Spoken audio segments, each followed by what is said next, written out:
past 5 years, every single decision we have taken has been to fertilize prosperity for today and to sow the seeds of progress for our nation 10 years from now. Every budget we delivered, every investment we attracted, every infrastructural project we approved, and those we re-engineered are meant for our children, our future, our St. Lucia. The United Workers' Party. Let's keep working. Over the past 5 You are viewing Caribbean American News Media on YouTube and on Facebook. You can also find us on 360 Radio. Your host for tonight is Garfield Oliver. Let's get to work. Welcome to Building Bridges, Conversations on Social Development, where we explore the power of connection, collaboration, and community in shaping a more inclusive and prosperous world. Join us as we delve into the key issues, innovative solutions, and inspiring stories that drive positive change and empower individuals and communities to thrive. Let's embark on this transformative journey together, uniting hearts and minds for a brighter future for all. Let's get to work with Garfield Oliver of Caribbean American News Media. Special good night to all our viewers on Caribbean American News Media platform, folks. How was your day? Wow, we are actually on time. It is 8 o'clock, 8 p.m. I'm getting better at time. Greetings to all. Let me see here. Boss Lady is already logged in on our YouTube channel. Boss Lady Sagafet. Lota moko kre now. Good evening, Boss Lady over there on our YouTube channel. And to all those, I haven't seen my friend Sylvie. Greetings to all those who are logging in over there. And to those of you who are coming in through our Facebook channel, we want to greet you. I see Veronica is always in and on time. She's always into the front seat there.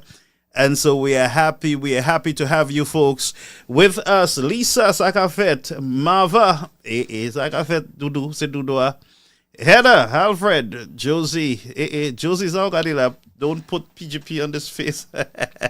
You'll have to turn off your phone, wise me.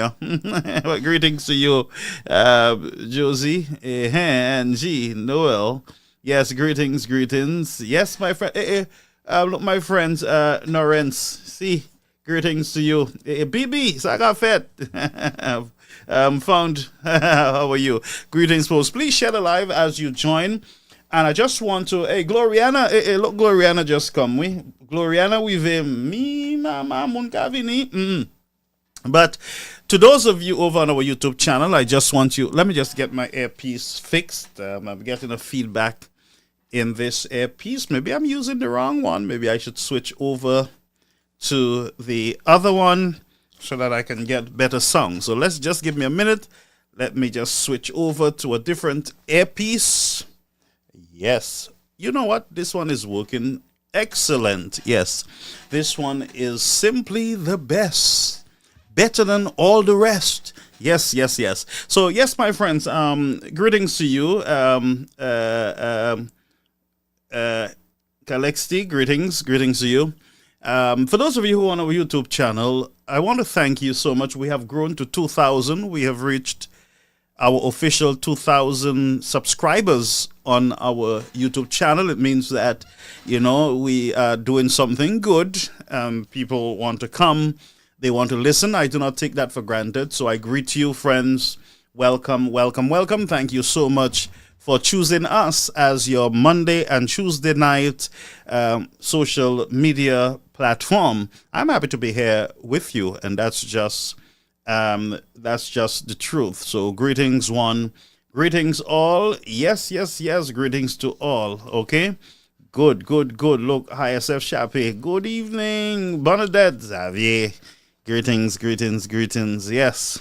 So share the live as you join. Those of you who have not signed up for our subscription on our YouTube channel, you need to go over there and subscribe to the YouTube channel.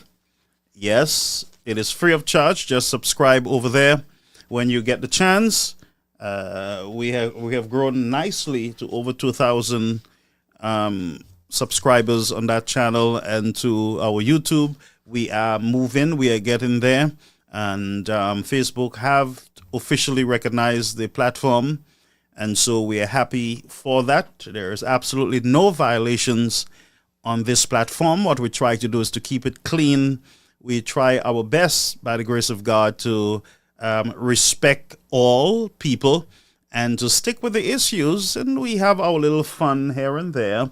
And we hope that people don't get upset to the point where they want us to, they want us to disappear. Well, Mem Charles, like I said, Mary Charlemagne Chappé. Yes, I really hope that's just not the case. All right? So just bear with me. Somebody forwarded something there, but I will look at it a little later on. So let me get back to our listeners. Again, welcome. It is 8:04 p.m. and there's a lot going on. As a matter of fact, let's do some promotions tonight. Let's go over to the Canada Caucus. Like a missile come to turn up the crowd. Everybody ready? All on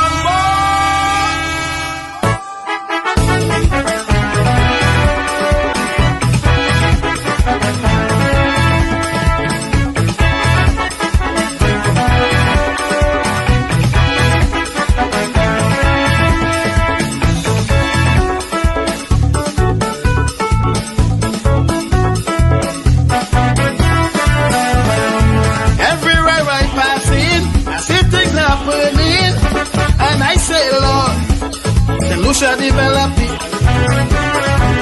but comes destruction from the opposition, and they don't want LUCIA to go on. What more can I say? We fall and shall stay. LUCIA rising again, so we staying on the flood train. The ground shake, another earthquake, another carnival. So all right, so we just removed the earthquake there. That is our Canadian Caucus, and that is for the 15th of June 2024 and it's going to be at the okay, I can't see it over there, but it's going to be June 15th 2024 up there in Toronto. Please check the posters and other promotions that are out there. Mary Charlemagne, I'm not too well tonight, Pastor, but I'm tuning in. Mary Charlemagne, I hope that you feel well. Let me just pray for you, Father. Blessed Mary Charlemagne, whatever sickness, whatever challenges she's facing now, I ask that you heal, touch her body, even as she believes, in Jesus' name. Amen. Mary, I just thought I would pray for you. I hope you feel much better in your body. All right. Okay, so let's go on. There's a statement from the United Workers' Party. Let's see if we can pull it over on the screen, Mr. Producer. And it says a press release. And that is May 31st, 2024. The UWP calls on the government to take immediate action to address the serious issues surrounding citizen by investment program. And that is the United Workers' Party in a release, May 31st, 2024. All right, folks, how was your day? How was your day?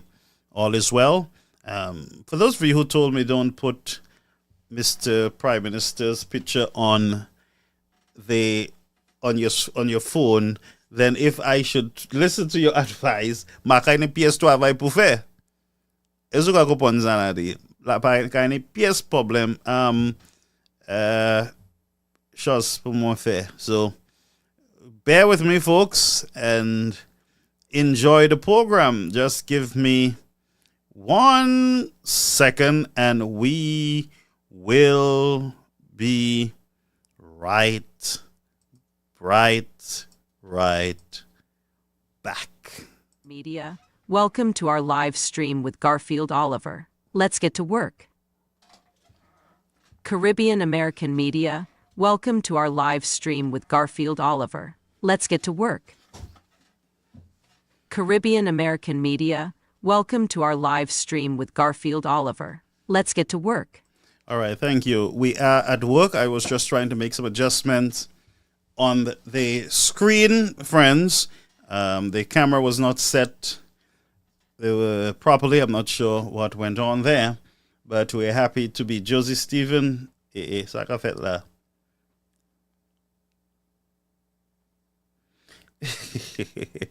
Let me just see what the flower people telling me there. Let me see who I'm going to throw. Which flower we're going to throw under the bus tonight? Is it Josie? Flame flower? Which flower we throwing under the bus tonight? We ain't throwing no flower under the bus. In your mouth, oh. But let me see. Flame flower says put a blank picture and write his name so we don't see it. I know that's funny. That one, I like that one, but we got to show the Prime Minister, we got to do justice to what the brother is saying. Now, there's a whole sort of stuff that I'm following. Let me just make a statement on the last Molly Mall situation and KKRR. All right, I think I must make a statement on that situation. Let me just give me a minute. I prefer peace and not war. All right? Let me say, most of you would have heard of the drama with KKRR and Molly Mall. Now, Molly Mall is a friend of mine, and I've known her for the past few years, maybe 2.5 years or so. And I would say, based on the situation that has developed, I knew a lot of the story that went on between Molly Mall assisting an elderly person in Brooklyn. I'm sure when she would have visited our church, she would say, I have to leave because I have to go and help an elderly lady that I'm looking after and everything else. And, she was very pleasant about it and very helpful as far as my understanding. I want to say that it is not necessary for us to try to besmirch or stain the characters of anyone without knowing what we are talking about. And so I, as an individual, I have a responsibility to speak when I need to speak. I don't jump into the heat of stuff and try to make it bigger than it is, but I can vouch in this situation, and I would kindly ask individuals to just cease and not go any further in trying to besmirch or causing any undue damage that we might not be able to repair. There's an old saying that mouth open and story jump out. Let's be very careful that when our mouths open, that stories just don't jump out, but they are truth, they are facts, they are not what I hear, what somebody told me, but would have been verified facts, all right? So I'm just saying, let us just hold it off on this matter and leave the young woman alone. She has gone through a great ordeal. The sad thing, after you put yourself out to assist and to ensure that individuals are housed, cared for, then people come behind your back and try to make you stain you up. But I understand what it's all about. I had my own experiences like that, and I know the whole idea of waiting, not jumping to conclusion and causing unnecessary distraction and pain to anyone. So that's just my story on that, and I stick to it, and I say let's have peace and not war. It is always better to strive for peace, justice, what is right. All right? And that is where that is. So we move on to other matters. I just placed that note there that I needed to say something on that in her defense. All right. Okay, so brethren, we have a whole set of situation that is going on in the country surrounding the CIP situation. That is a big one. While we were being told nothing to see, everything is okay, then we are discovering now that exactly what we were warning our officials about, some ideas that have been put out there in order to strengthen the program. The government of St. Lucia, they're now saying, look, we're going to sign this deal. We're going to put stiffer measures in place in order to ensure that we have checks and balances with the CIP situation there. And just like the impacts report, sometimes everything just stays on the shelf or hidden away from the general public, and sometimes you don't know. You still don't know anything about the impacts report. You heard that there were bad actors in government, in businesses, in the country. You heard of corruption, basically, in that impacts report, but it is just tabled. No conclusion to that report. And we are praying and hoping that the same will not be said of this CIP situation that we are dealing with right now as a country, as a nation. Now, I'm very much aware that there are individuals who monitor this program with the intention of getting themselves angry. Now, let me say something. Why would you lose your precious time, borrowed time, that is, borrowed from Almighty God, to come onto this live or hide behind the scenes or even use a fake profile to torment yourself? Torment yourself to the point where you get so angry at this time of the night, 8:15 p.m., just for you to wake up in the morning and to just carry on with a whole set of gibberish and unnecessary garbage. You know, it was brought to my attention that, there are one or two individuals who are still mentioning my name, and they are speaking. I even heard that they're speaking about Ian, my friend Ian, saying that he don't take care of his children, and he used to work at Target, and they transfer him because he was talking politics, and he don't take care of his children, and Garfield is not a pastor, and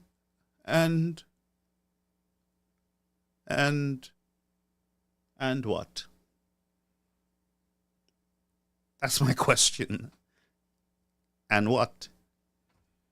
And the cow jump over the moon, and 3 blind mice see how they run. Nancy Story. Idiquiqua. So, why would you torment yourself to a place where I don't mention your name, I don't do you anything,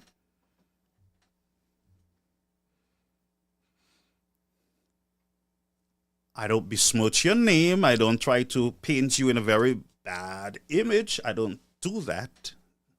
Most of you who watch this program can agree with me that this brother don't go looking at people's business and come to give them mepui. I gotta fix my tie. Most of you who watch this show know that it's a decent program. And I've always said to you that once I find the truth, I go with the truth. Whether it's the United Workers' Party or the SLP, wherever the truth is, I stand with the truth. But we have constitutional rights to speak on matters in the country. We are afforded those privileges where we have the freedom of expression, freedom of speech, and should not be attacked or besmirched by news outlets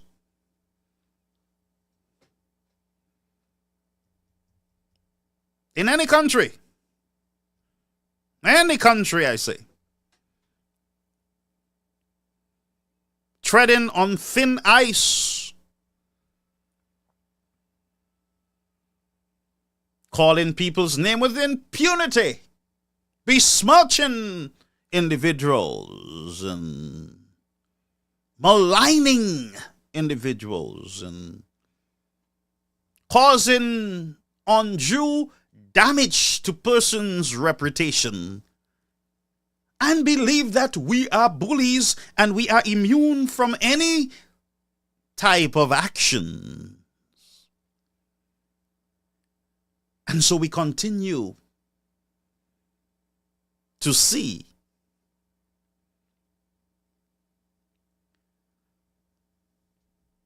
individuals going around besmirching decent people's character. Before we go forward with this show, let me tell you something about me while I'm here. Now, I don't talk about myself. Most of you friends know I don't talk about myself. You scarcely hear me speaking about me, I, me, I. You scarcely hear that, but tonight, permit me to clear some things up before we go forward with this program. One, I am not here. I am not here for garbage collection. Two, I am not here to gain anything from anything. As a matter of fact, I gain nothing. Nothing at all. And in case you are confused as to why I'm here, I will tell you, I am here because I'm not looking for power.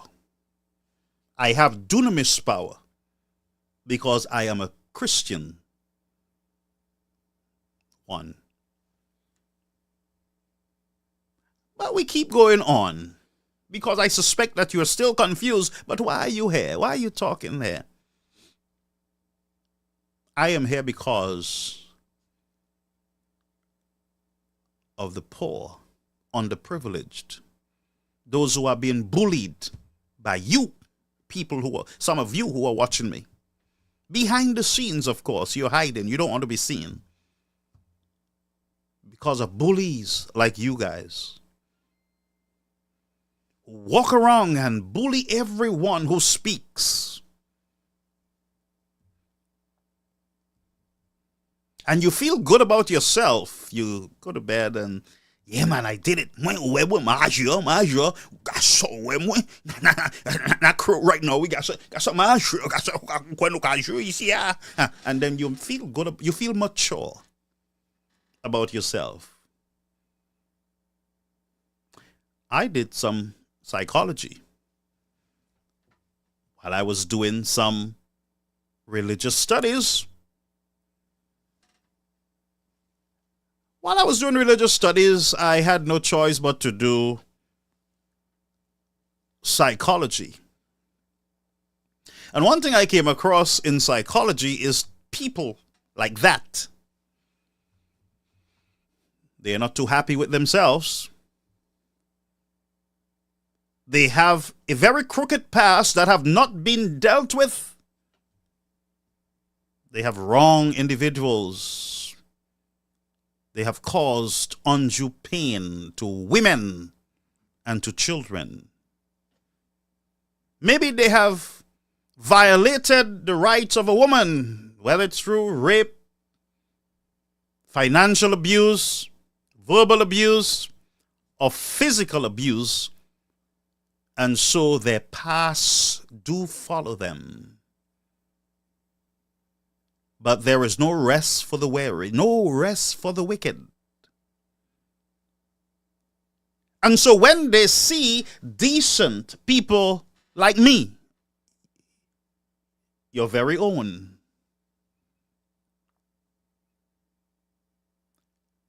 and they realize that there is not a lot of dirt that they can find on moi, because I have lived by the grace of God to the knowledge that I have received. And so I try to live a very decent Christian life by not stealing, by not lying, by not taking people's women or men. I got to say men because a lot of men go after men. I have not stolen from the poor, never robbed a poor person in my life. As a matter of fact, I have given my life to service to the underprivileged. My track record lies in every country that I have touched down, from Nicaragua to Jamaica. And there are many other countries that I can name one by one. And so when they look at decent, respectable, God-fearing citizens in the country, because they are so ungodly, darkness cannot stand light, you know.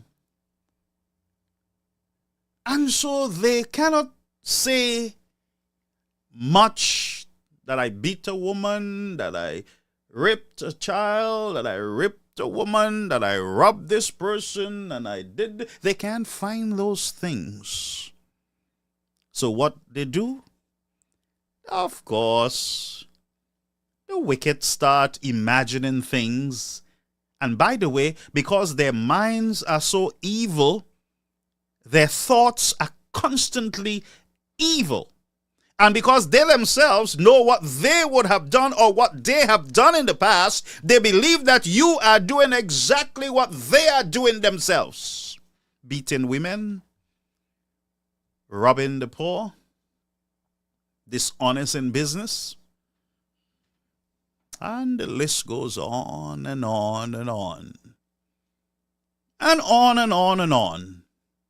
And so they try to deflect and to project their evil conscience on decent citizens in the country, like your humble servant. Who else? Growing up, friends, in Dennery and in Kingstown, St. Vincent, I was a little miserable boy when I was smaller. Little miserable. Miserable. All of us were. And growing up in Dennery, I went to the Dennery Seventh-day Adventist school. We had a school in the Dennery church in the village of Dennery by the fisheries. We had a nice little school in the back. Bernice Charles was the head teacher at the time. Not Sister Delicia, who died. She was before Bernice Charles, who, by the way, is the late Bernice Charles of Dennery. Her father was Brother Charles, the woodwork guy who make furnitures on the high street there, close to Pauline. And Ma Williams, Fuffus' mother. And so I used to live right there in front of the Dito, immediately in front of the Dito, close to Pauline. You see the lady when you drive through Dennery, she always have grunk provisions on her balcony there in front of the church. By the church up there in front of the Dito fisheries thing. Pauline, yes, she was my neighbor, little boy. That's where we used to live. Yeah. Nobody can point a finger in Dennery and say certain things about me, you know.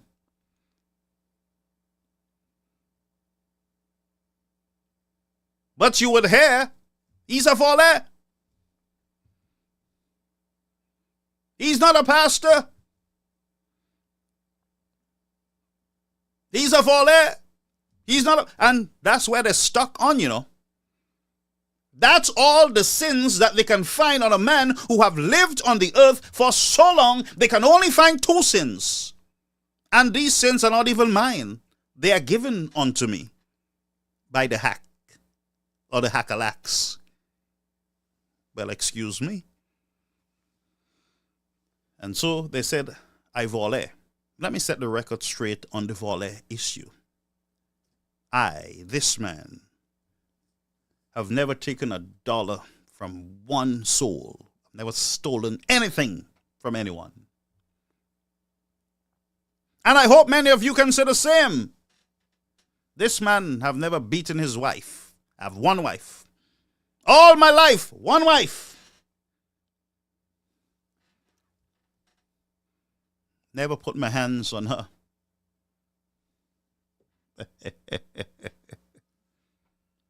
Can you say the same thing too? I'm talking to the hacks who have people's name all over the place. Either Shasney, this one. Where's your wife? When last did you see your wife? And by the way, have you beaten your wife? Have you cheated on your wife? If we want to talk about morality and decency, let's go down that road. Because I'm an authority in it, you see. I am an authority in it. A proud authority on morality, decency. As a young boy, I would be in Kudme all over Dennery and the Valley, Olio, Belmont, Grand Riviere, Kudme. That's why you will find me as a young boy on Sunday. Where would they find you on a Sunday? Planting weed? Robbing people? Breaking into people's home? Where would they find you when you were young? Well, I'm telling you where they would find me on Sundays. They would find me pitching a tent, wiring a tent, helping some senior with their home on Sunday, Kudme, building little plywood houses. Huh? Where would they have found you, Mr. Hack? Saturdays, they would find me in church all day. Me and Brother Pear in Dennery, we sitting by the side of the church. We there all night.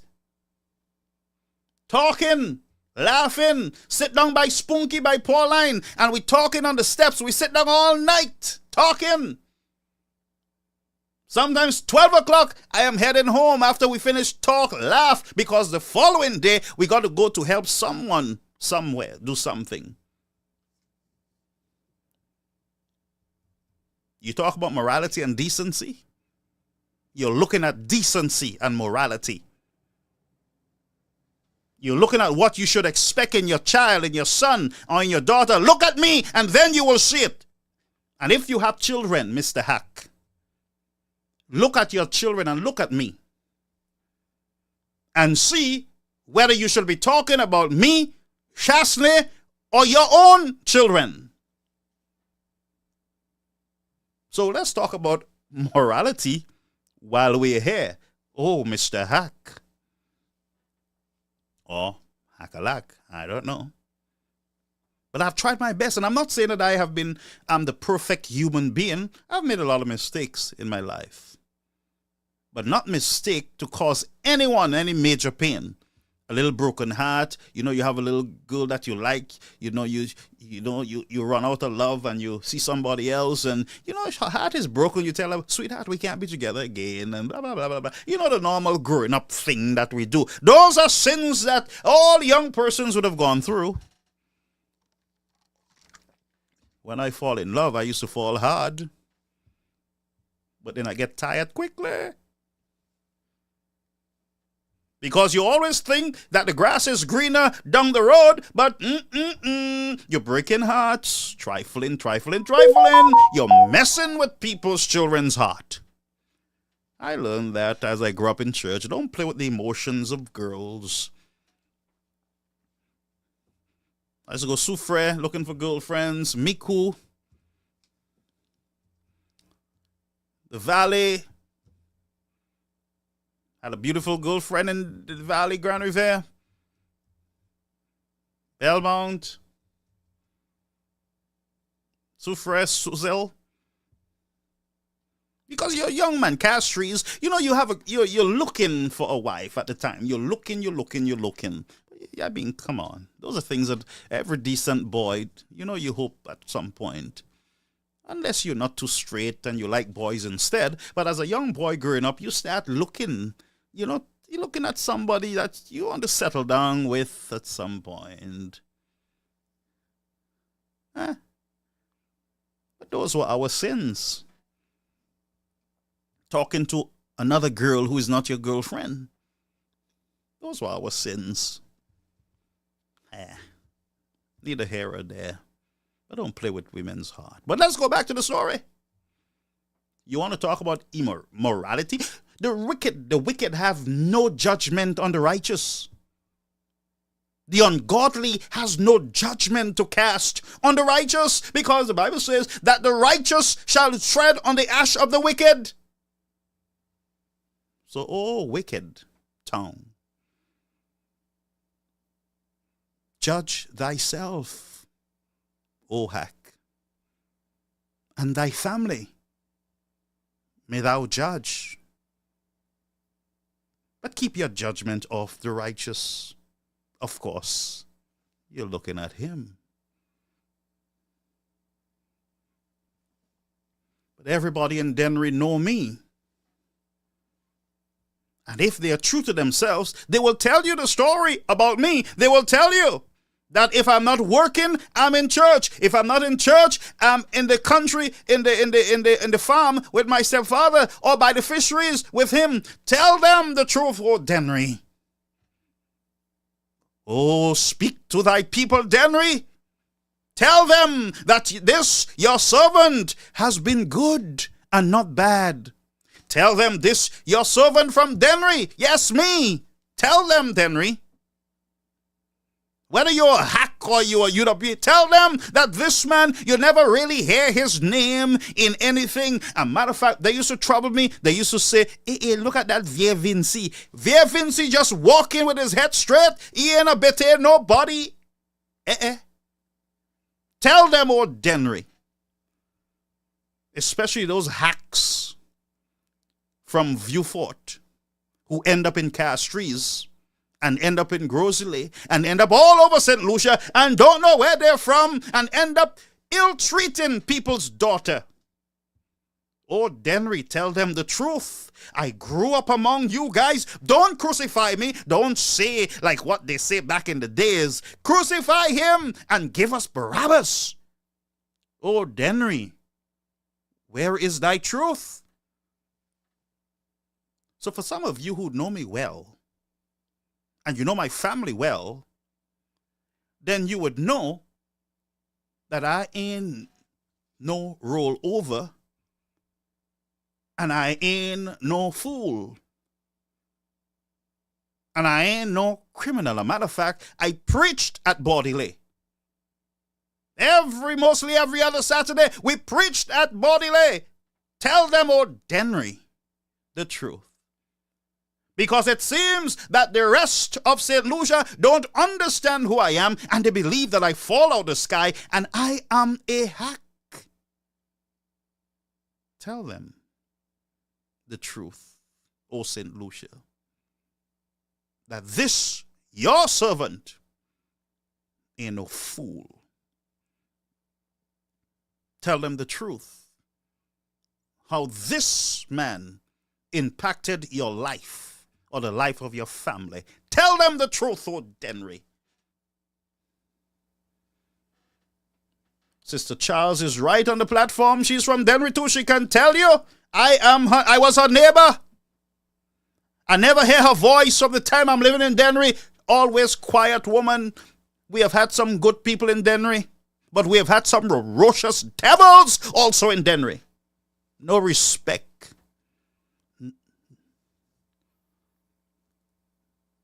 But we have to go on to the program, of course. But I just wanted to let you know that for those of you who are trying your best to find something out of the blues, way beyond the blues, stop looking. You're not going to find it. Well, you know, he stole money from an old lady. Hold your horse, hold your horse. My wife and I and our organization raised thousands of dollars for one sister, Nesta, in Castries, who needed an urgent heart operation. We funded it. We raised the money. As a matter of fact, my wife added $1,000 of her money. $1,000. And we send that money over to St. Lucia for Miss Nolester. So hold your horse with your stealing thing. Get your facts right, Mr. Hacks. Get it right. And stop heaping blight and curse and decay in your life. You can have all your rings and all your chains and your cream and your oil on your body and your incense and your candles and your circles with Satan in the center. I am saying to you that when the judgment of God comes on you, ain't no hiding place down here. So, oh hack, you better repent. And like I say, anyone who blesses me shall be blessed. And anyone who curses me, crap or smoke your pipe. Yeah, Mr. Hack? I just wanted to address you because you seem to be very confused about who you're talking to. Very confused.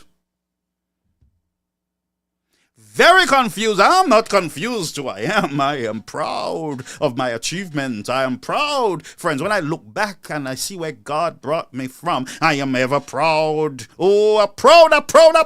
My grandmother would be happy if she was alive. She said, oh, look at my grandson. God has showed him favor.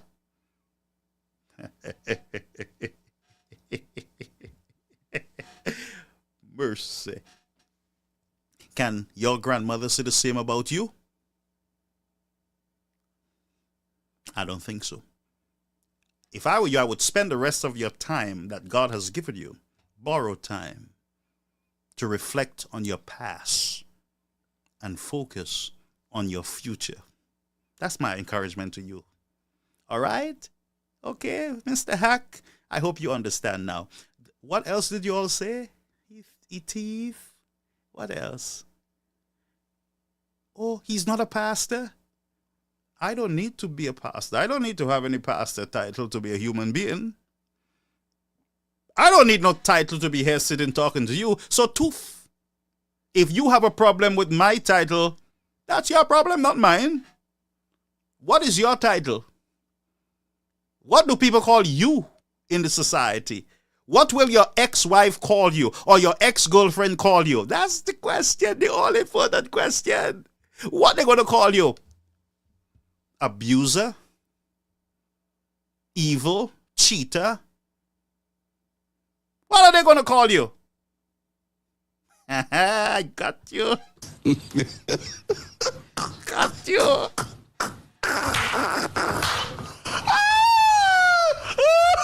Cheers. Cheers to you.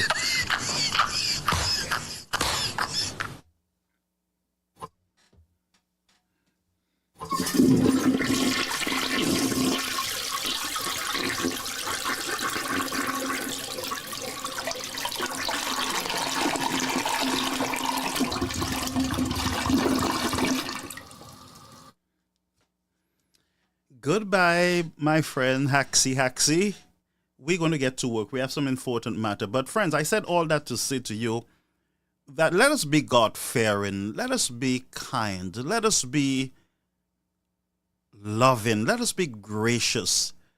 Because the truth is, whether you like it or not, all of us, the Bible says, will stand before God's judgment and give an account for everything we have done in the flesh. And I live by that, friends. And that's why I confess, I pray daily.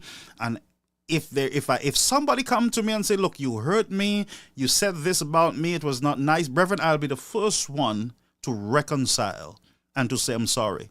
Because I have a hell to shun and a heaven to gain. And I hope that we can live by these principles, that by the grace of God, I have lived by and try by. I'm not perfect. You're not perfect, friends. We're going to fall. We're going to make mistakes. But let us try, friends. Let us strive with all that we have to be better in the society. And that's why our country is in a mess. There are too many lawless people. There are too many individuals who have no grace, no mercy. They're not koof. They're just roughnecks. And they don't care. Because the fool have already said in their heart that there is no God. And I done. It's up to you what you want to do with that information, by the way. You can take it, leave it, run left, run right. Zafes Okila. Let's move on. Oh, dear. My head just turned as the world turns. Amen. Anyway, let's move on then. Just Lissy. And the rest of the world who's watching. Me give up? Boy, man. I give it up. Listen to me. I don't give up, friends. I don't give up. But let's get to work. I just wanted to, I don't feel anyway, friends. I just wanted to say that because I believe a man, a woman, somebody needs to hear that. It is encouragement, as I said, so that we can raise our children in a way that it will be reflected in the society. Teach them to be helpful. Teach them to be kind. Teach them to say good morning, good evening. Teach them to have manners. Teach them to wash dishes, wash their jars, their underwears. Teach them to do something. Teach the girls how to wash their underwears. Teach them how to take care of themselves, how to scrub the mud from between their toes. Teach them how to cook. Teach them not to depend on a man. Teach them how to iron. Get back to where it ought to be. And stop raising menace in our society. Some of these men you hear talking, no manners, no brought up, see, no home training. None at all. And some of you girls are marrying them and you're falling in love with these non-entities. Giving them your bodies to wreck your bodies and give you AIDS and all kind of sickness and scratching in your private part and all kind of nasty disease. You allow them to use your bodies and drop demons in your soul. And when you get older, you want to know what happened to me. Everything I touch, it ain't working, it mashing up. I can't see my way. How can you see a way when you have a horse that are careless wrecks in your society riding you like horses night and day? You can see your way out. Huh? Some of you need to go and take a bath in the ocean. Some of you need to be baptized. Some of you need a new start. Some of you just need a new beginning. Your life is a wreck because you have done that to yourself. And don't blame society. Wise me. Anyway, before I get more dramaful like I was a minute ago. I don't know if that was me, where that came from, but I apologize, you hear? But it was the truth. Let's move on.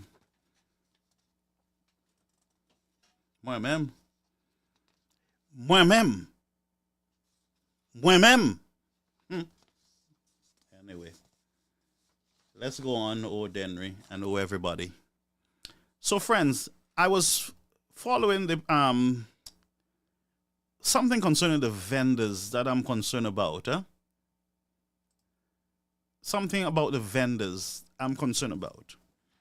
I don't like the way vendors are being treated in St. Lucia especially. And let me say to you vendors, some of you have a lot of common sense. Some of you might not be educated. You have not gone to no big school like you would call it. Some of you don't, you don't have the educational thing, but you have a lot of sense. You have a lot of sense. Instead of throwing J's and all kind of bouteille, woozy everywhere you're selling, maybe you need to stop that nonsense. Putting things under your tray so you can sell more. The Obia man tell you, look, use that, you will sell more, and you will mess up the name. You'll mess up the other vendor man. Just spread this, woozy this, and woozy that, and that's all you do is woozy. Maybe you need to start using your brain a little more and stop allowing politicians to play you. Every election in the country, you're being played like, and they consider you to be maybe the weakest among the weakest mentally.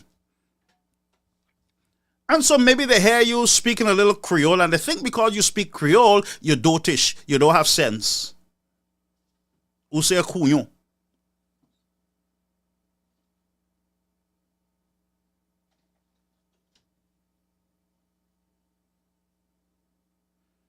Double là.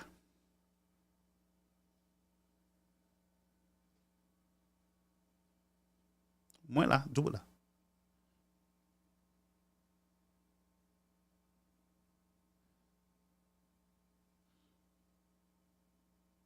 Okay, let's go on. So they believe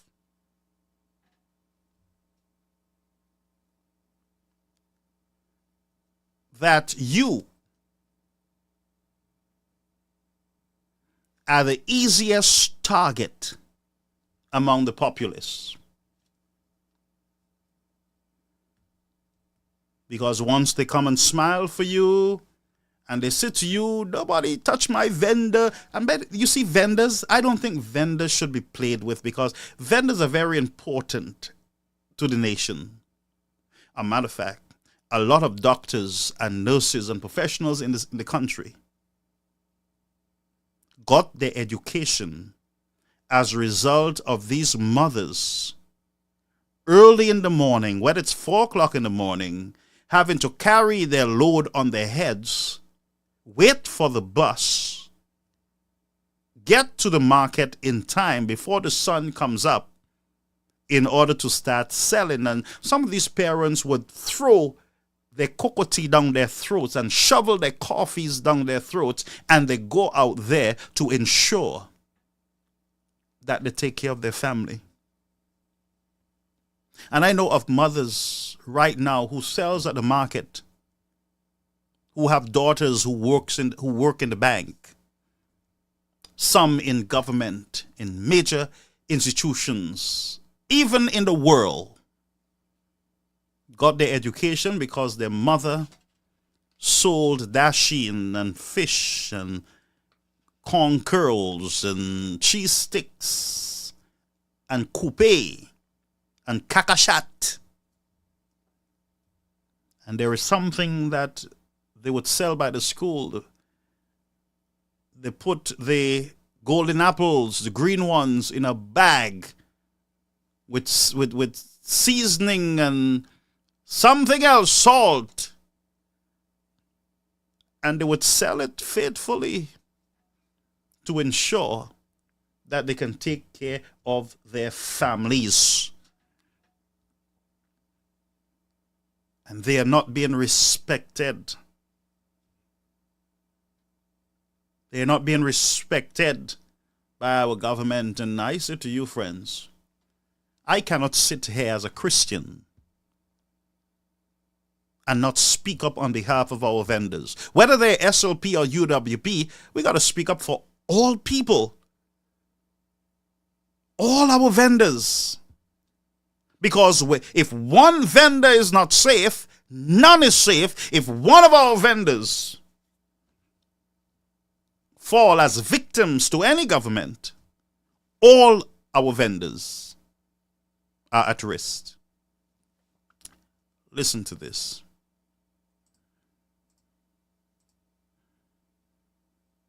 Friday, right around the Printry from by Parliament, coming across onto Jeremy Street, that area will be deemed a no vending zone. I call on all vendors who currently occupy that area to dismantle whatever pieces of steel, whatever old tarpaulins, whatever old tables they have in the area. Because if they are left there, we will have no choice but than to deal with them appropriately. Flashback. As the MP for Castries Central, in terms of your vision for the constituency, where do the vendors fit in? I'll tell you one thing. Nobody will interfere with any vendor anywhere there. Nobody. Walk through Manhattan. Vendors all on the sidewalks. That is what gives a city its character. Nobody under my watch is touching no vendor. So, you vendors are now the government minister's vendor. Nobody is touching my vendors but me. Well, I'm a little confused with the nobody touch my vendors. But to my surprise, there are vendors around the minister who are shouting in celebration, "Yeah, yeah, yeah!" Why? Because it seems that he is speaking to the the SLP vendors and not the UWP vendors, because those vendors around him are in red. So when a man said nobody is touching my vendors, he's talking about his vendors, his supporters, of course. And he's right. Some of you don't listen. You don't pay attention. The man is not a hypocrite. The man was right. Nobody touch my vendors.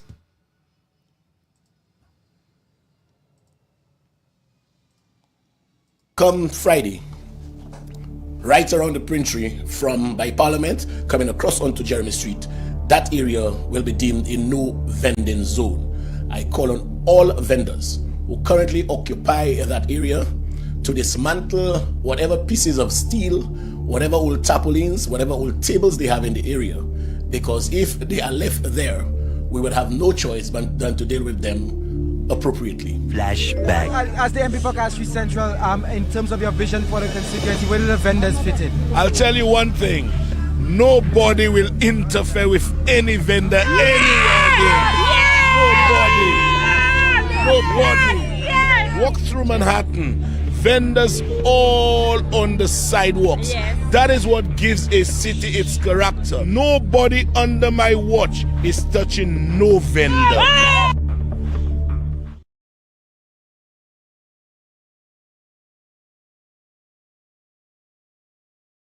Sorry. Let's just break that down for a minute.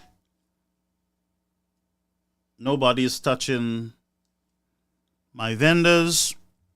When he made that statement, friends, he spoke about his vendors. I'm going to break this down. His vendors are those of his supporters. Are you listening to me? You guys wasn't listening closely. Who was around him shouting, "Yeah, yeah, yeah"? His people.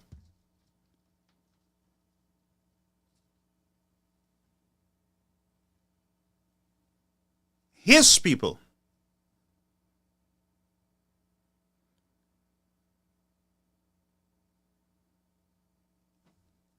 Which one of the vendors in Castries who came under fire from this same minister, it was not one of his vendor, it was one of them vendors. Which one of them was embarrassed by him?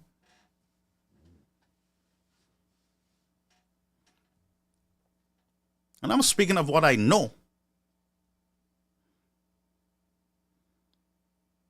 And we don't listen. And that's why I said to you, the problem with St. Lucians, folks, whether it's in St. Lucia or anywhere in the world, anywhere you find St. Lucians, they are never supporting their own selves.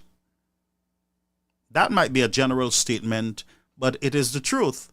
St. Lucians don't normally support their own. And I always challenge you, St. Lucians.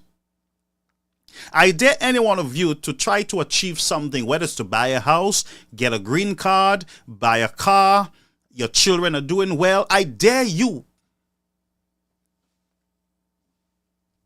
I dare you to tell me that nobody was jealous of you in the community, and nobody tried to destroy you, and nobody tried to say all manner of evil against you because you're prospering, and none of them never affect you because you're doing so well in any part of the world. I dare you to tell me, no, not me. Vendors are not together. They are just into splinter groups all over the place. You would expect that the vendors will come together and say to Mr. Government or Mr. Minister, no, hold your horse here, sir. Don't speak to us like that. One, some of us can be your mother, your grandmother. Some of us, we are not your age. We are not sex and size with you. Watch your mouth. Two, let's have a conversation together. In that conversation, you would say to us that it is your intention to clean up castries. And you will say to us that I understand that it's going to affect you vendors, and so we want to work with you, all of you, in spite of your political affiliation. Here is the opportunity for us to have dialogue. Therefore, as a government, as the minister responsible for Castries Basin, we want you to help us to help you. Here are some ideas that as a government we have, or city council. That is, we are going to establish this area as a no vending area. Therefore, we are looking at other areas in Castries where we can relocate you guys. But we need you to work with us so that we can have a good ending to this matter. Brethren, you don't think that makes a lot of sense? Huh? Come on, vendors. Ça a fait sense. But when you say to the vendors, you all better pack up and move because we're moving you all things and we will do what we have to do, and we don't want no vendor. You all will see you. We don't want no vendor. You all just can't go and set up thing everywhere and expect people to find somewhere to put you all. Government don't speak to its citizens like that. You speak to your family like that, if that's what you do. But citizens must be respected. You got to watch your tone, young man. Drop that tone. Talk better. Speak better. Use your brought up C and speak better to our elderlies. But they wanted to have a vendor association for the boulevard, a vendor association for the market, a vendors association for Marcy, a vendors association for the UWP, a vendors association for SLP, vendors association all over Castries. When you finish with Castries, the whole of Castries is a vendors association.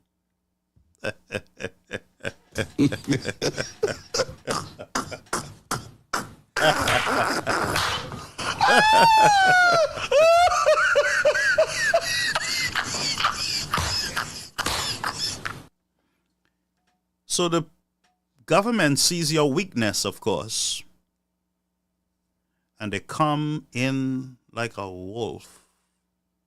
Not even in sheep clothing. They come as an actual wolf. And all you are hearing is meh, meh, meh. You have no discernment.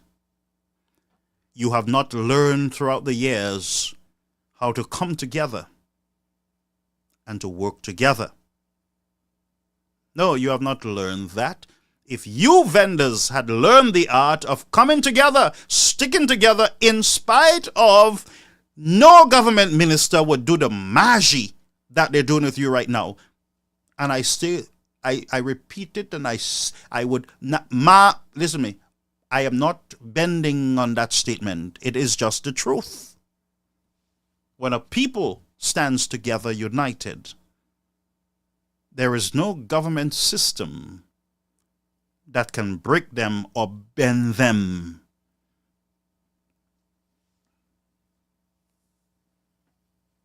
So what are you going to do, vendors?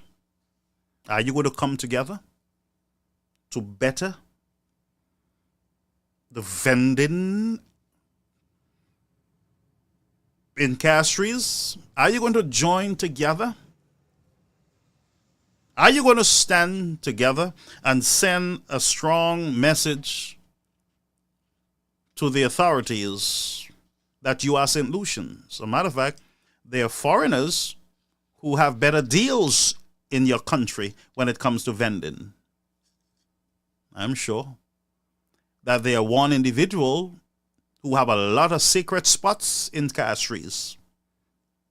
There's one individual, because of their support for the government, they get all the sweetheart deals in Castries. And you the little Malayway vendors, that's what they call you. The little vendors, you're nothing. They treat you like toy. And come election day, then they come giving you all kind of soft drink to give you diabetes, of course. Piece of chicken. Maybe some bounty rum. And you will go back and forget about all your worries throughout the 5 years. And yeah, man, a butty boy. I go to minister. Tell my minister fair boba mwe, ek fami mwe, but yeah. You dip in because of a piece of chicken, some rum, a $500 on a promise that nobody will touch my vendor. But why is me? That's how it works now in the government. And I'm sorry for our vendors. I am sorry while I am not sorry, but I am sorry because they're human beings and they have families to take care of. Some of them, by the way, are taking care of grandchildren that some of these same men are not taking care of. Half of these men you see shouting on Facebook and talking all over the place, they don't take care of their children. And so these grandmothers have to step in and sell in the boulevard and sell all over Castries in order to take care of these same grandchildren. These men roam all over the place drinking rum and expensive sneakers. And granny have to be vending and take all sorts of abuse from the officials. City council police officers, constables come walk up to these vendors like they're dogs, shout at them, manhandle them, grab their produce, throw it on trucks and break things down and bully these poor. Can you imagine as a man, whether you are a city council constable, UPAPS police, city council constable. Imagine you go up to a poor old woman sitting with 2 dasheen and a sweet potato. And granny sit there, not troubling nobody, oh. And you walk up to granny and malhandling granny. You walk up to granny and you telling granny all kind of things, calling her all kind of names. Kadi granny, tie kou la, nou ka tie ou, sou pa vle, tie ou pa vle sorti, nou ka just kwaze tout bagay. Ou ni pou sorti isi agasa, ou pa we sign la. And how do you feel at night when you go to sleep? How do you feel? That you have malhandled granny. And you expect your life to just roll pass everything. And you believe that all will be well with you. There is what you call generational blight, generational curse. It is how you treat the vulnerable in a society. It is how you treat the disadvantaged and the widows and the rape victims and the abused women and children. It is how you treat them in society that brings on generational blight and curses in your family. Poor family don't even know what you did on the job.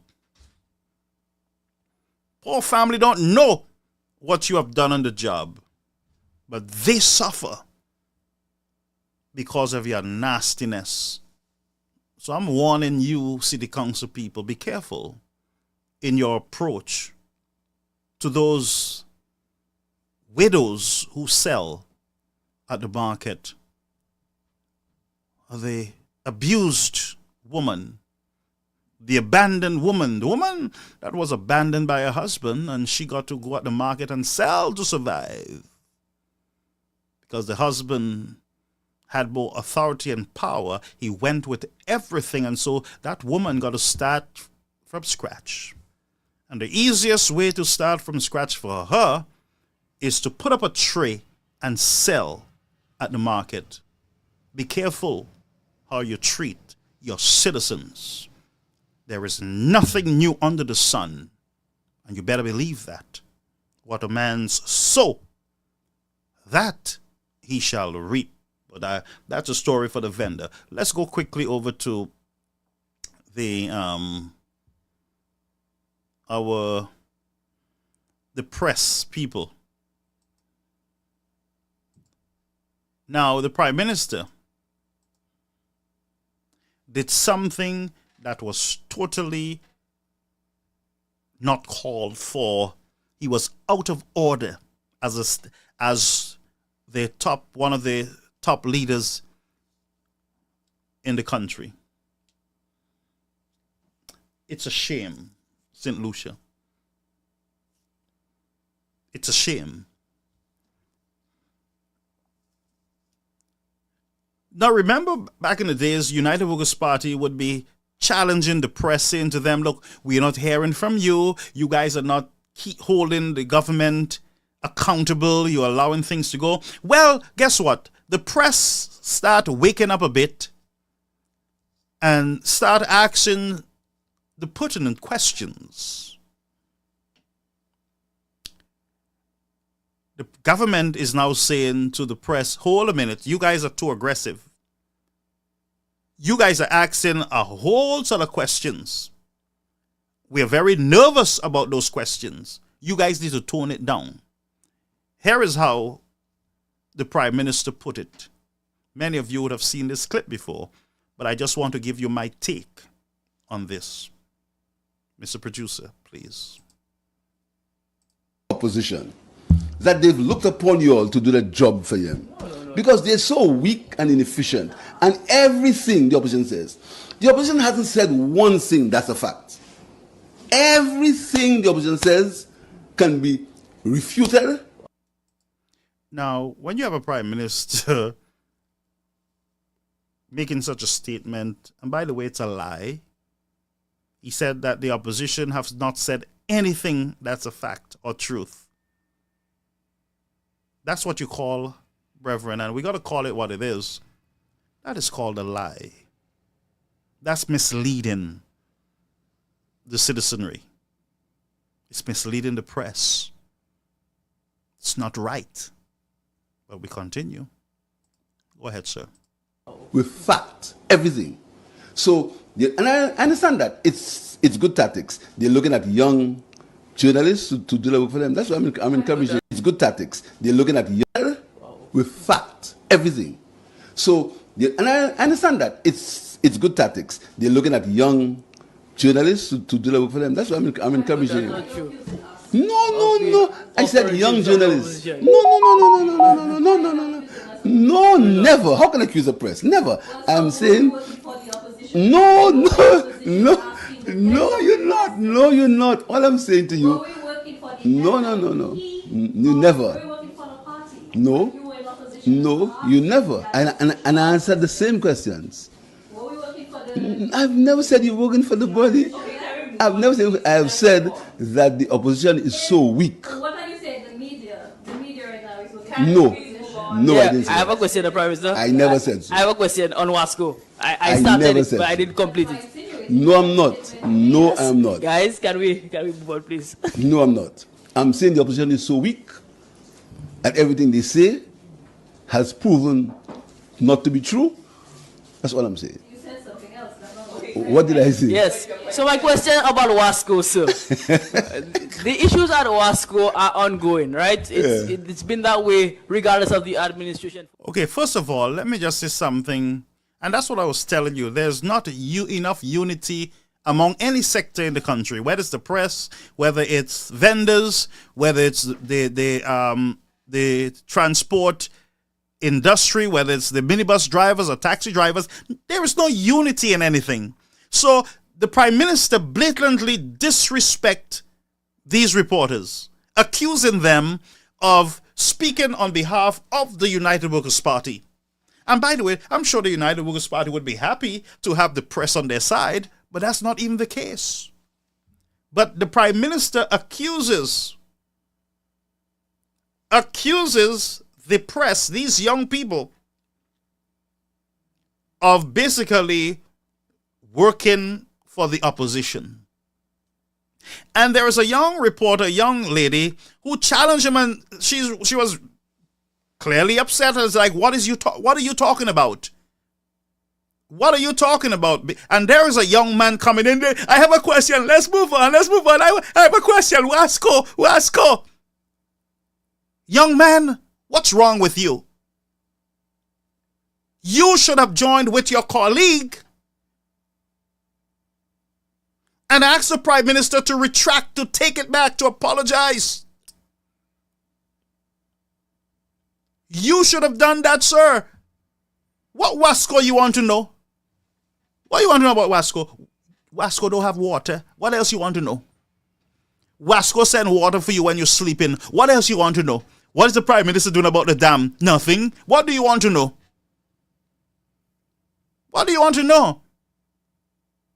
You should have joined together with your other colleagues and you should say to Mr. Prime Minister, Mr. Prime Minister, this is wrong. A matter of fact, the press conference should have been stuck right there on having this Prime Minister to take it back. But you just roll, and the poor girl is there, no support from you as a man. They never teach you to open the door for a woman. When you're driving, you open the door so she can go in and then you close it. They never teach you manners. Women, families, teach your men to be gentlemen. Teach your boys to protect the women, the girls. Teach them. Because if he, and I don't know him, I don't want to put too much pressure on him, but I'm just giving him a life lesson.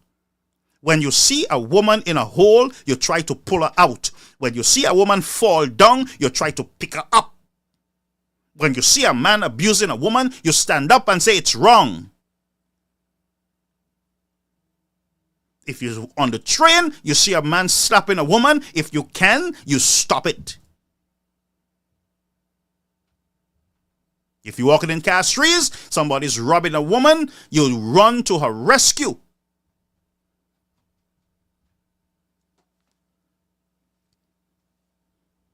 If you see another man giving a woman mépris, you don't join and laugh. You stay out of it. Or if you can say to the man, stop, tell him stop. No man should be giving any woman any mépris. Men don't give women mépris at all. By the way, nobody should be giving anybody mépris. But all I'm saying is that men got to start being men in the society. You are the stronger vessel. The women are the weaker vessel. I don't care how much they say they're strong. They are the weaker vessel, and we have a responsibility to protect them. Period. So, let's go on. Mr. Young reporter, young man, that was a moment for you to halt that press conference with the Prime Minister until he apologized. The Prime Minister of a country should never have accused the press of being in the back pockets of any political party in St. Lucia. And if the United Workers' Party did it, it was wrong. Leave the press alone. Let them be. Leave them alone. And if you think I'm joking, listen to this one more time. Listen. Inefficient opposition. That they've looked upon you all to do the job for them. Because they're so weak and inefficient. And everything the opposition says. The opposition hasn't said one thing that's a fact. Everything the opposition says can be refuted with fact. Everything. So, and I understand that. It's good tactics. They're looking at young journalists to do the work for them. That's why I'm encouraging you. No. I said young journalists. No, never. How can I accuse the press? Never. I'm saying no. So, you heard him. No. How can I accuse the press? What you all saw there a while ago? Sazawela. What you all saw?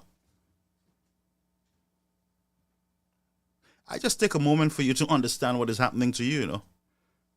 That's why it is becoming more difficult for individuals to listen to our political leaders.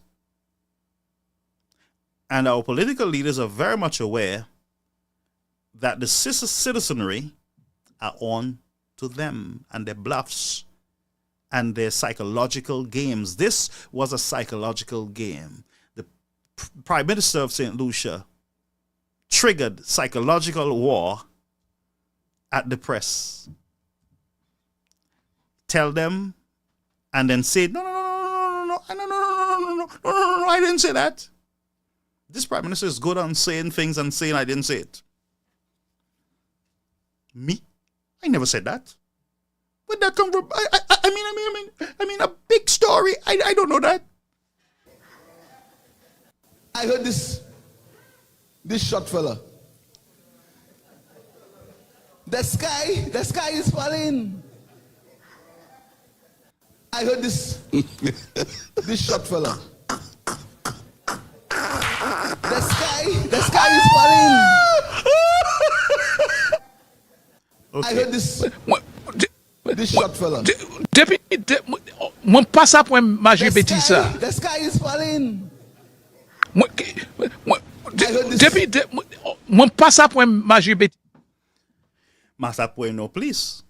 But he said to the journalists, basically, you guys are, doing the opposition job. And then said to them, I never said that. Me. No, I never said that. No. Not this Prime Minister. No, I love my press. I would never say such thing. No, it's Chasney who said it. I thought that's what I was going to hear because he normally say things and then, it's Chasney, it's not me, huh?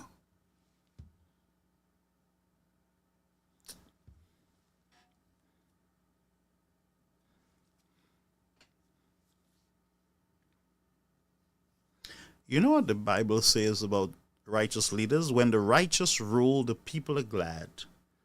When the wicked rule, the people are sad. Righteousness exalts a nation, but sin brings reproof. Sin, unrighteousness. It's a very serious thing, friends, anyway. Let's go to Prime Minister issuing a statement on his change of heart with the CIP program. We're going to hear Prime Minister himself. justice, and national security. This morning, Prime Minister will deliver a statement on proposed changes to the CIP program. So he will deliver the statement, and if you have any questions, we will take them afterwards, but let's do so in an orderly manner. Let's maintain order. Okay? They always do. Tell your Prime Minister to maintain order. There we go.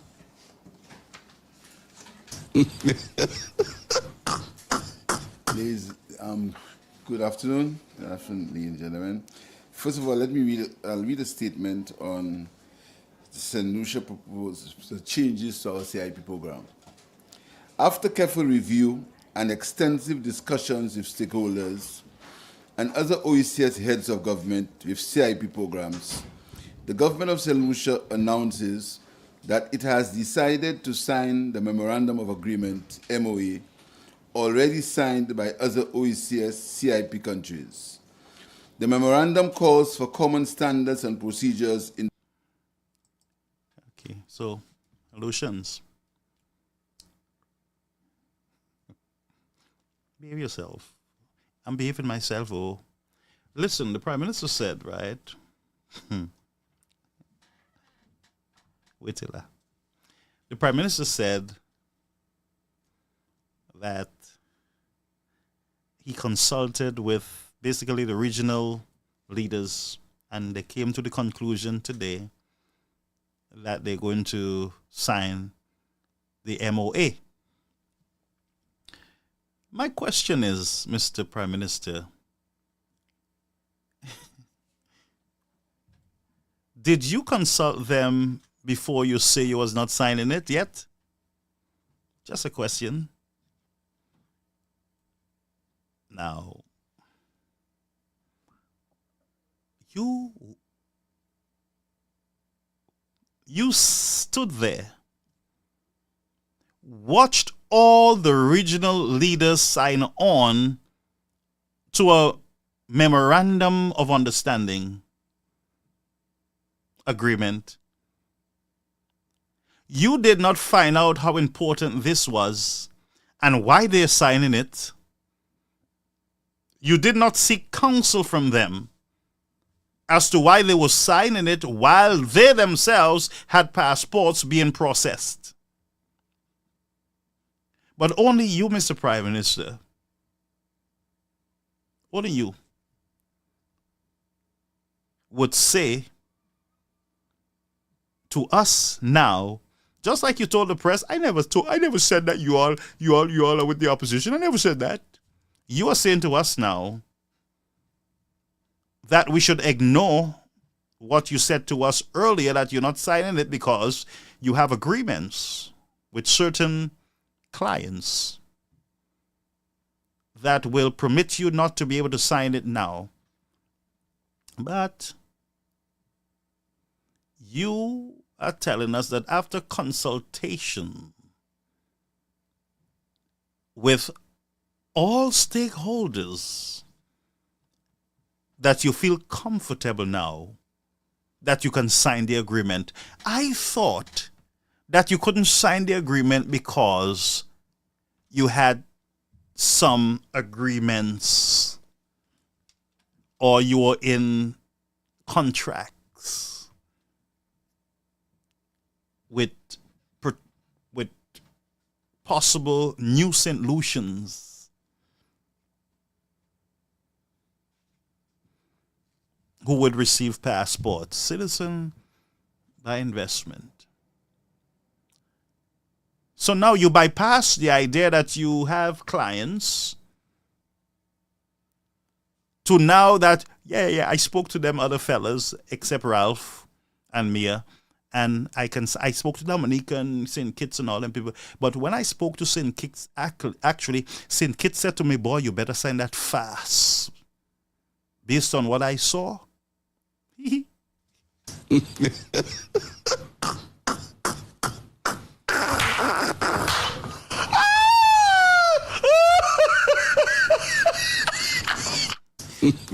Based on what I saw, Mr. Prime Minister, don't say nothing further. Sign it fast. Don't wait for tomorrow. Sign it now. But don't say I say, but sign it. I'm just speculating in my unsanctified mind. Because you told us you can sign it because you're a sovereign nation and you can do what you want and you have the tightest measures. You have the best CIP in the world. Under the SLP, we strengthen CIP. We have the best. And there is nothing that we need to do.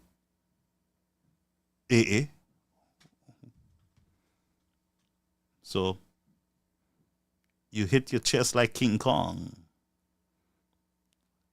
And you say, we ain't signing this now. We sign it when we want to.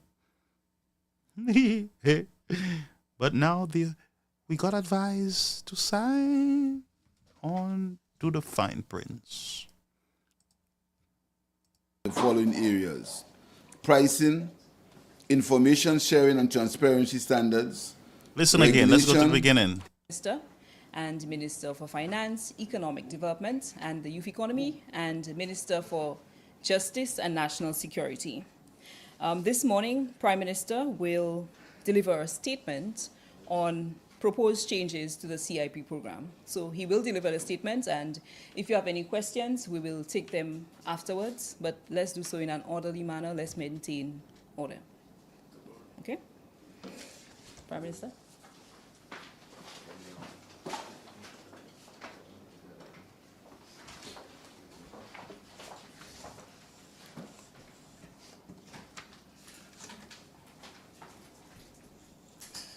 Ladies, good afternoon. Good afternoon, ladies and gentlemen. First of all, let me read a statement on St. Lucia proposed changes to our CIP program. After careful review and extensive discussions with stakeholders and other OECS heads of government with CIP programs, the government of St. Lucia announces that it has decided to sign the Memorandum of Agreement, MOA, already signed by other OECS CIP countries. The memorandum calls for common standards and procedures in the following areas: pricing, information sharing and transparency standards, regulation, security screening and framework, regulation of agents, marketing and promotion of programs, joint training and capacity building, dispute resolution, amendment and termination. In addition to signing this memorandum, St. Lucia has made further suggestions to strengthen this regional agreement, including proposing legislative changes to address change of name requests. This has been agreed to by other heads of government. After consultations are completed with regional governments and other partners, the government of St. Lucia will suggest further strengthening of the CIP program.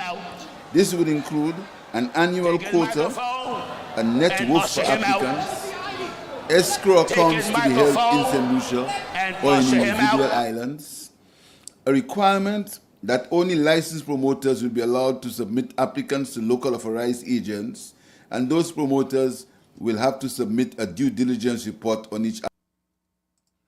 Oh, I had to stop it there. I thought that St. Lucia had the best CIP in the world, and there's nothing to be amended. There's nothing to see here.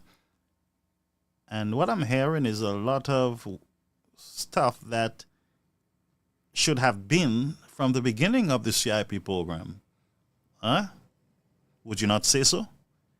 Stuff that's coming in very late in the game when there's fire. Fire in the hole. I don't know. I'm just saying. Applicants.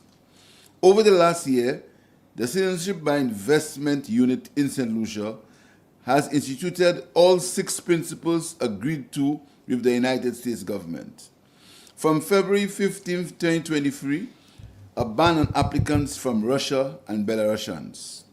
From September 4th, 2023, implemented applicant interviews. From September 4th, 2023, vetting of all applicants through the local Financial Intelligence Authority.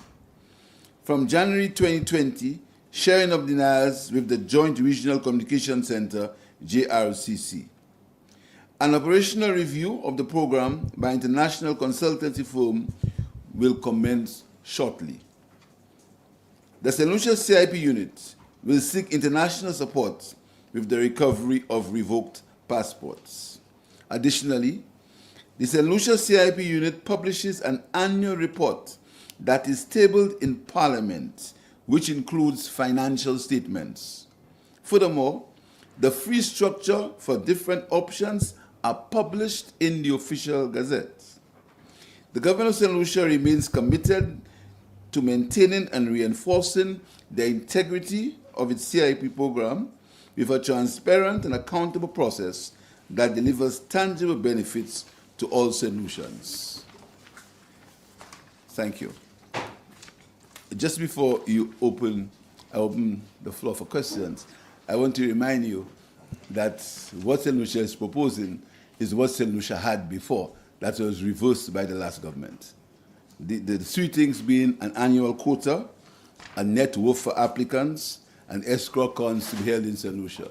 St. Lucia already had established that, and it was reversed by the last government. So we are saying that we are advising our other governments to bring it back. So basically, go back where we started. He said that it was removed by the last government, but he's asking the other leaders to bring it back. So one prime minister, he's accusing Mr. Shastney, of course, one prime minister remove some of those items that he's now putting back, that he wants regional governments to put back. One prime minister. He's not saying that he is reversing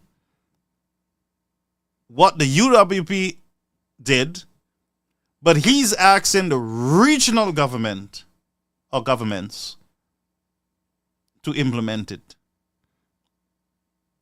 But he's saying one prime minister, Mr. Shastney, remove some of those things that he's reading. Let's go back to that part. St. Lucia already had established that, and it was reversed by the last government. So we are saying that we are advising our other governments to bring it back. So basically, I knew I heard right. So we're advising, it was removed by the last administration, but we're advising the regional governments to bring it back.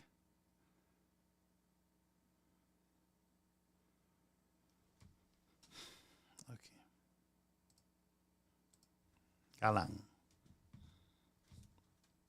We go back where we started, because that is where we started. We said it would be 500 applicants, the fee would have been $200,000, and then each applicant should have had a net worth. So we're saying, let's go back there, because we were there and we were taken back by the last government. Can you get questions?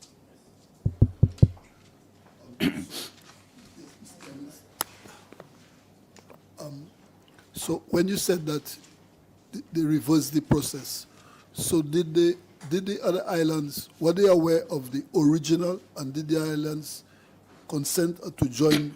No, at that time there was no agreement. At that time everybody did their own thing. Okay, so the joint agreement is something that came out lately. The MOU just came out recently, I think earlier this year, January.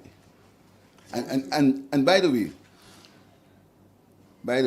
there's always been talk of joint action by the OECS countries. And I'd like you, I want to myself, to do your research to find out which island vehemently opposed it. I'll let you find for yourself.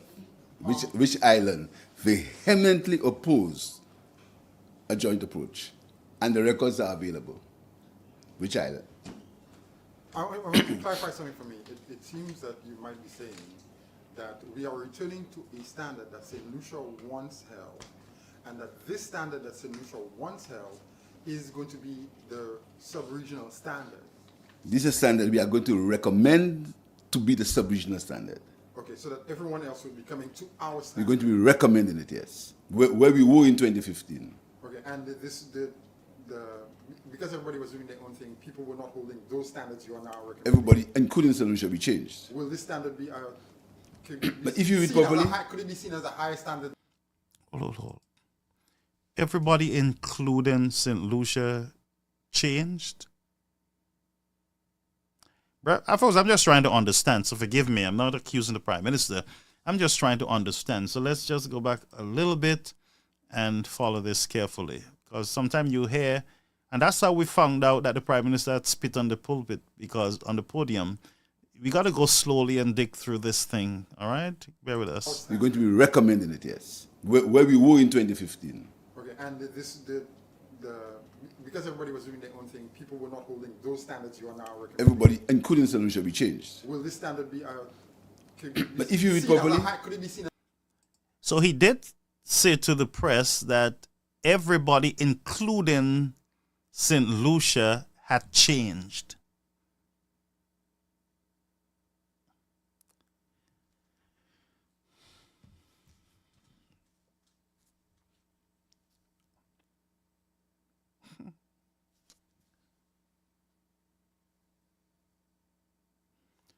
Let's go slowly, because sometimes you run through these things and you don't hear properly and you miss a lot of stuff. And I like what we do here on this platform. We slow it down, we take our time, and we review. Let's try to understand what the Prime Minister is saying so that you would not walk away from this platform either accusing him of things he did not say, but you can quote him verbatim, ain't it? All right. Just bear with me. Because I thought what he was reading, he said that these are the changes that St. Lucia is going to make.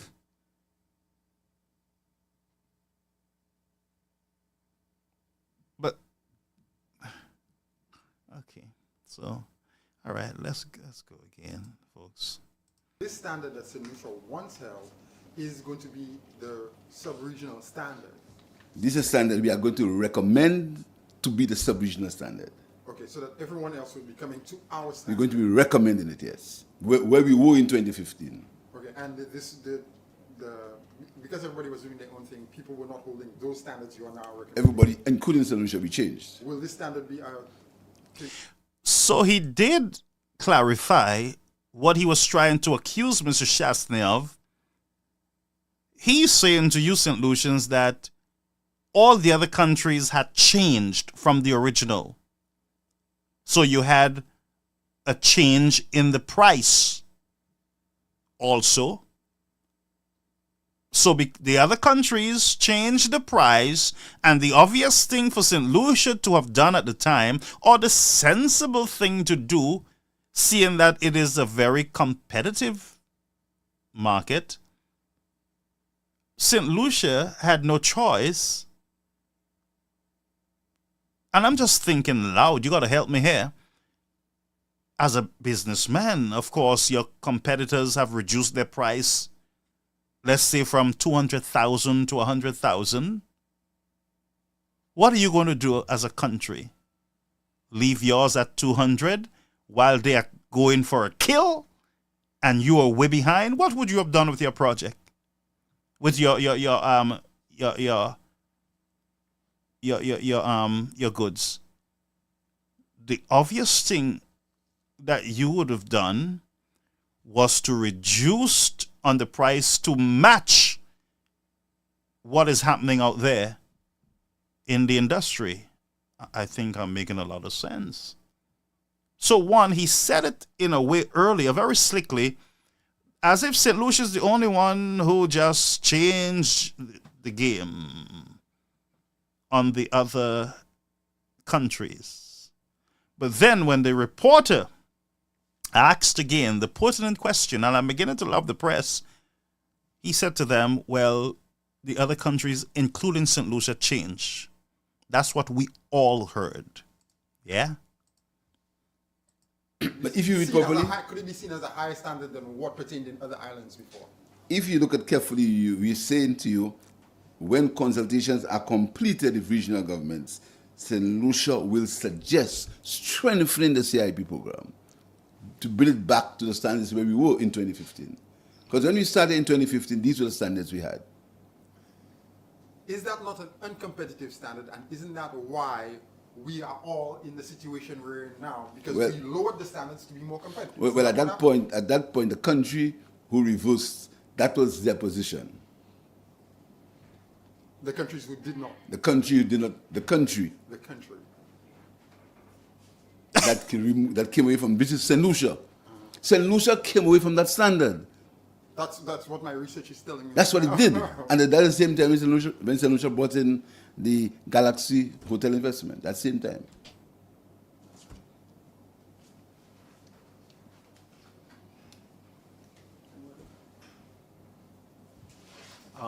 Good morning. What has changed now versus, let's say, last week when St. Lucia? Nothing has changed. If you follow carefully, let him St. finish. Lucia always said that we had contractual obligations that we had to discuss with. We always said so. And you know, I just want to repeat. St. Lucia was never against the MOA. Never. There's no record that will say that St. Lucia ever opposed the MOA. You can't find a record. You can find speculation, not a record. What the Prime Minister of St. Lucia always said, and what the government spokesman for St. Lucia said, was we have some contractual obligations that we have to sort out. And as soon as we sorted them out, because St. Lucia was involved in all the discussions. I don't want to give you the impression St. Lucia was rowing away. St. Lucia was not rowing. St. Lucia always made the point that as soon as these contractual obligations are completed, we would have signed the MOA. We were involved in all these discussions. And I'll tell you what, these discussions went back as far as 2016, when one country vehemently opposed it. So we're not reinventing the wheel. Hold. I don't understand. He keep talking about one country oppose it, and from 2016 we were in negotiations, and one country. Is he talking about St. Lucia, the country that he's in charge of? Is he trying to tell you that actually it was the Alan Shasme administration or the United Workers' Party administration that lowered the cost to match with what the other countries were doing? Is that what he's saying to us? Why is he saying one country? Or one island, rather? Why am I being confused here? What country? Is it St. Vincent, Dominica, Grenada, Martinique? Hell, heaven, where? Who? Which country? Speak clear. It looks like I need my cocotillo, boy. Go ahead. What we're saying is that we've now all the discussions. I don't want to give you the impression St. Lucia was rowing away.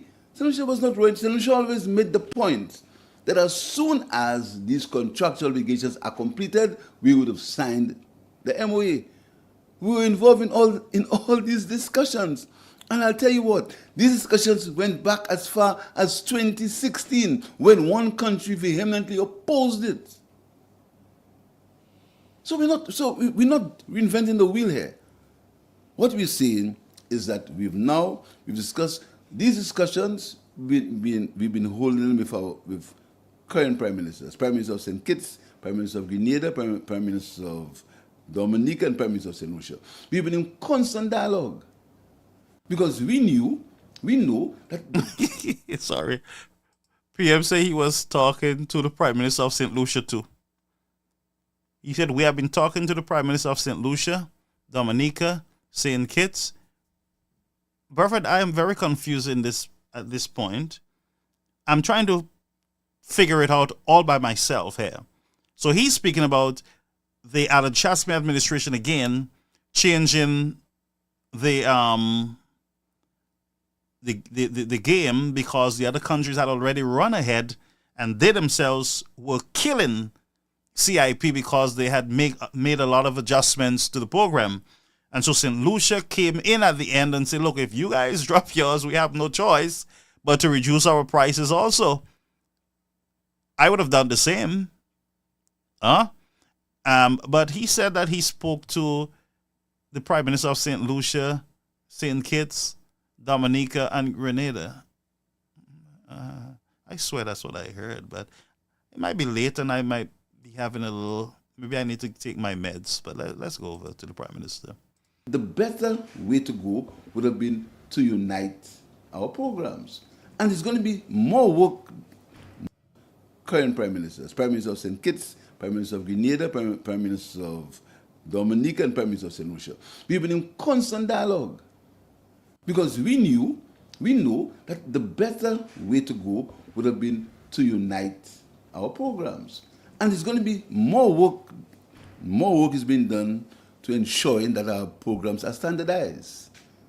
So we never against any MOA.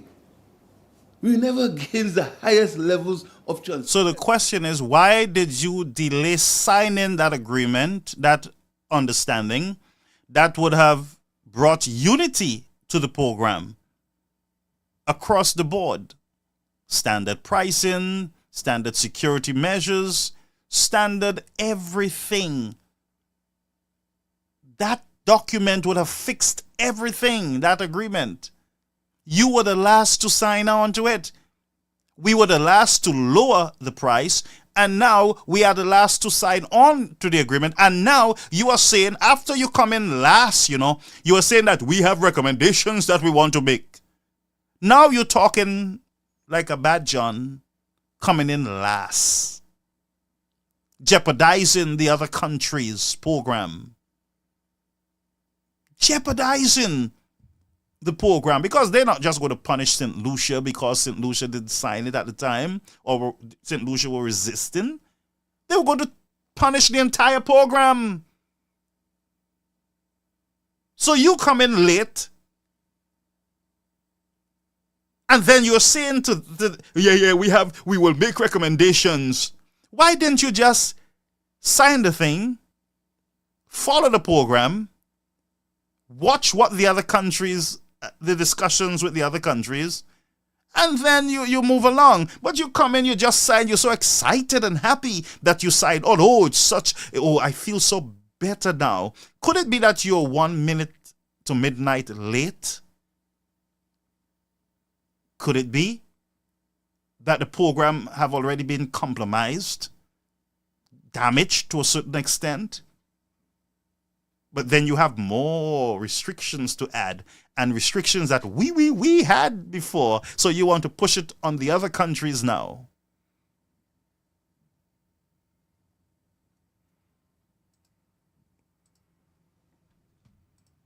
We've never been against that. Never. Nor has there been any situation where our due diligence has been called into disrepute. So what we're doing now is we've done our contractual obligations, our contractual discussions on these obligations, and we go in front and say, listen, what we always said, now we're ready.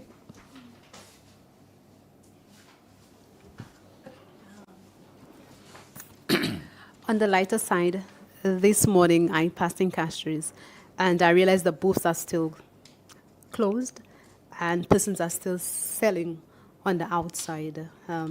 As to what was said on Friday, Friday was the last time where persons were allowed to sell on the outside, but it's the same. What say you on that? I'll have to get the Minister of Local Government. I will have to ask him why that's happening. Yeah. Well, on this issue also,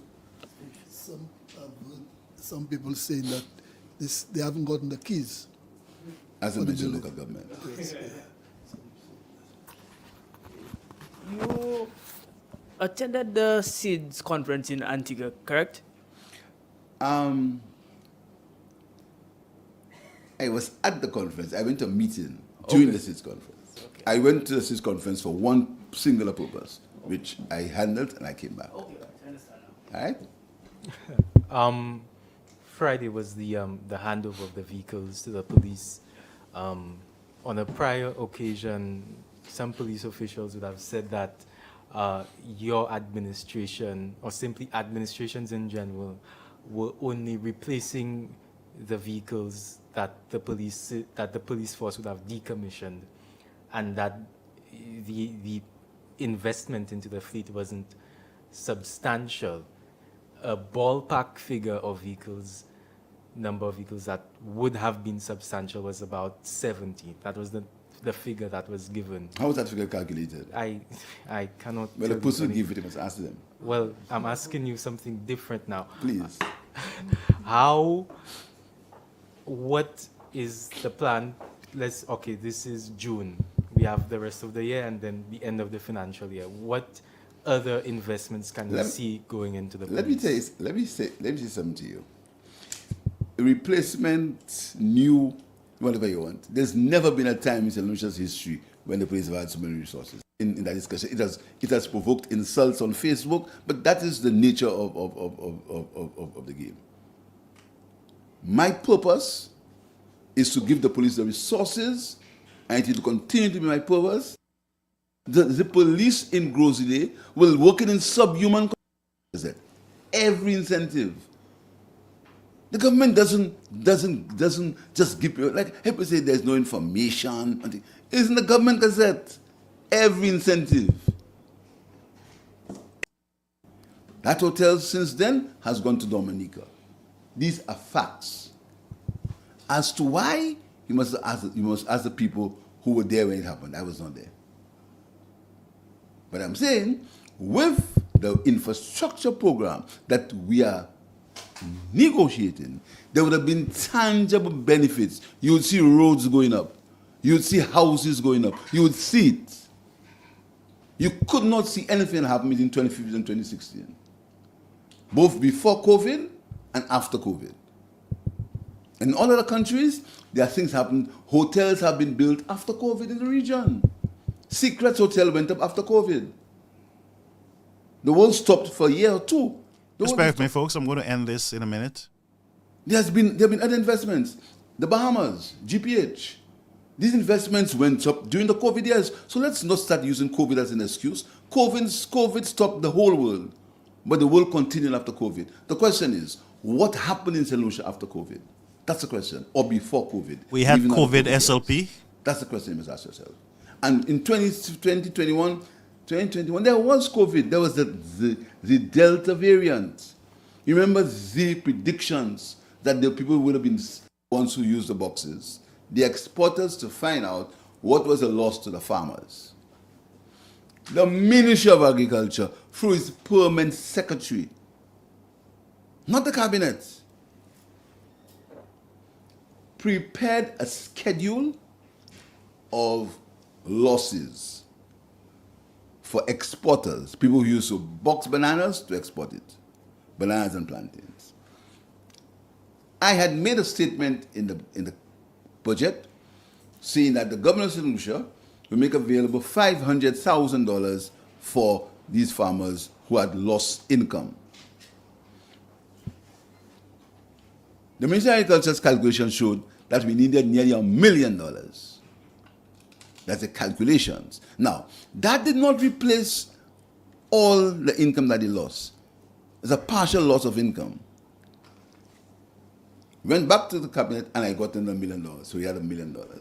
That was distributed basically on what the ministry calculated. No politician got involved in that. It wasn't done according to where you live or who you support. every farmer, put $600,000. Now, hopefully, we could get some level of insurance coverage. I don't want you to come back to me and say, I said so. Because you know how it's very nice to say what I didn't say. Or try and put piece together, and make a statement and say, I said it. What I said is that we are going to introduce crop insurance, and the government has made a contribution of $600,000 premium towards that. It's been very soon when we're going to get young people, young farmers who... Situation regarding MSR, because the RICO lawsuit is involving actors in St. Kitts Nevis, including in his own cabinet, and the CIP here in St. Lucia through the CEO, Mr. McLeod Emmanuel. No, let's get the second part right. Let's talk about McLeod Emmanuel. What did you say? You said the RICO involves him.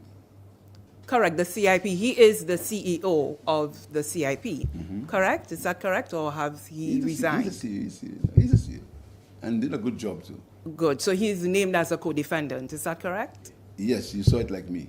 Okay, right. So I'm asking, Prime Minister Drew has taken the position, and it has been widely reported regionally and internationally and locally as well here, that in whatever review that is done of the CIP and its operations in St. Kitts, that he is going to give due consideration to the revocation of any of the applications or passports, rather. I think you should get it correct. You get it correct. Now, I don't want to argue that if you should get it correct. I don't think Prime Minister Drew said so. I don't think he said so. I think there's a story that said that. And you must get that very correct, because that, as I said, I don't get involved in the internal business of St. Kitts, but I am not sure he said so. I think wait. So I don't understand why he interrupted her to say he don't think he said so, but he don't know if he said so. And I heard this shot fella. So honestly, I'm confused. He stopped the reporter to say to her, I don't think that he said so, but I don't think that he said so, and I don't know if he said so, but you have to get it right. Business of St. Kitts, but I am not sure he said so. I think there's a story that went out that sports, rather. I think you should get it correct. You get it correct. Now, I don't want to argue that if you should get it correct. I don't think Prime Minister Drew said so. I don't think he said so. I think there's a story that said that. And you must get that very correct, because that, as I said, I don't get involved in the internal business of St. Kitts. But I am not sure he said so. I think there's a story that went out that said he said so. But I think you should. I can't. Did you ask him in your conversations? No, I didn't ask him that. Never. I didn't ask him that. So in the because interest, you're an experienced journalist, you should know better than that. I will never say you should know. When I say you should know better than that, I will not tell you what to do. But I don't think he said so. Okay, but we can debate that. I don't want to split hairs over that. Yes. We won't split hairs. I did not. Personally, I did not know. Okay, so we won't split hairs on that. However, I did not. However, given that you are working towards the standardization of the CBI for the OECS, in the interest of that standardization, would you give due consideration to the revocation of any passports that, because we've talked about the underselling, although the last time I asked you whether we are taking an independent investigation into those claims, I have not received a response from you on that.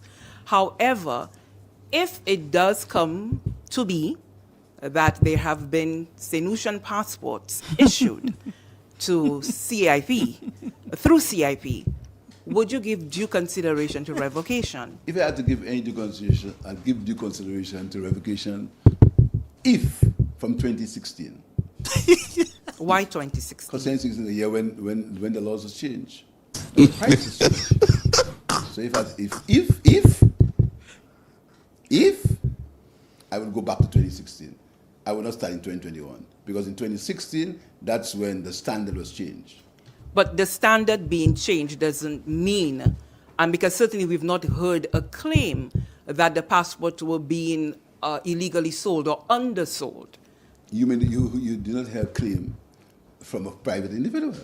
So you are saying that you have official complaints? Never said so. Don't say what I didn't say. No, I'm asking. I'm telling you that from 2016, we did not get a claim from any private individual. But in 2021, you get the claim from a private individual.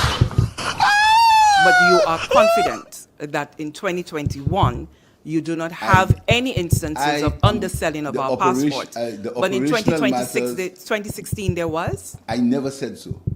I said, you asked whether I would give any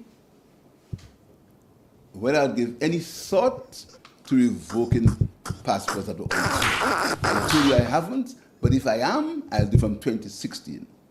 That's all I said. I said I haven't, but if I am, I'm going to do from 2016. You asked me why? I told you from 2016, that's when the price was reduced in 2016. That's all I said. But these were sanctioned reductions. I don't know what you mean of sanctioned. Because it was agreed that the government itself introduced the reduced prices. But in this government claim, always introduces in this claim by MSR, and I think maybe sometimes it gets this claim by MSR is that the agreed price, what has been set by the government in the marketplace, it is being sold below the set price. His claim. That is his claim, which is now before the law courts. How can I comment on a claim by a private individual? I can't comment on it. That's a claim that he's made, and it's in the law courts. Let the law courts take its run. But in our defense, Prime Minister, are we looking at the veracity of the claim? Let the law courts take its course. I'll tell you something. There was a claim. So, folks, just a few more minutes. Bear with us. It's very important that we understand what is happening here, right? So, and by the way, Lisa, I really appreciate this journalist because she's doing well and she's asking the right questions. Would you consider, just like the Prime Minister of St. Kitts, to revoke passports that was issued if you look at it and find that there are issues with these individuals who are holding our passports? And he said, we go back to 2016. The answer would have been, yes, I will. As a government, we will. We do not support corruption, and we will do what we have to do. Internally, you can go back to Timbuktu and revoke if you want, but the answer to the press or the people of St. Lucia should have been, yes, story done. Yes. What is all this drama, play of words? We're going to close, folks. Give me a minute. Let's finish this. That a certain calypso was used for purposes that were not controlled for, and it came for $50,000. You want me to make a claim? I can't make a comment on that because there is a claim that a calypso was used when it should not have been used. So the person who wrote the calypso through his lawyer made a claim for $50,000. So what do? Comment on that? I can't. Let the court comment on it. But in all due respect, Prime Minister, we're looking... Now, hold, folks. Let me just say this. Mr. Prime Minister, if somebody's accusing my CEO that I appointed of any misconduct and it's in the court, as a government, you have a responsibility, sir, to look into the matter internally. You do your own investigations. You find out, is this true? Are we underselling our passport? Are there any agents or agencies in St. Lucia or anywhere else that are underselling our passports? That's what you should have done. But you're talking about invader, which shas do this and shas do that, $50 claim if you should comment on it. No, it's not your damn business. But this is your business, the CIP program. You are the head of state. You are responsible for government. You are responsible also for this arm of government, sir. So what game you're playing with Invader and a song, Shas do this, Shas do that, and a $50 game? That has nothing to do with you. However, CIP can impact the local citizens, not only in St. Lucia, but in the other region, in the other countries. So what game is this? What funny joke are you playing on the people of St. Lucia, sir? And by the way, the St. Lucians are tired. They're getting really tired. Many of these professionals might not be speaking. They might not be acting. They might not be saying anything now. But they too are tired, I'm sure. Any professional got to be tired of this.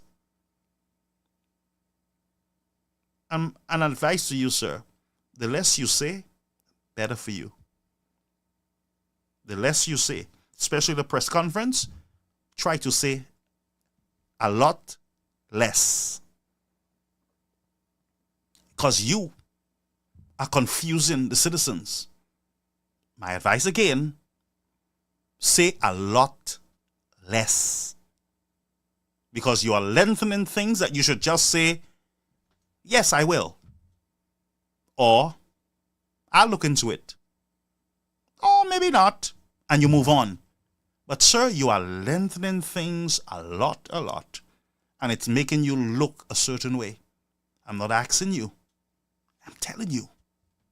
But let's finish this.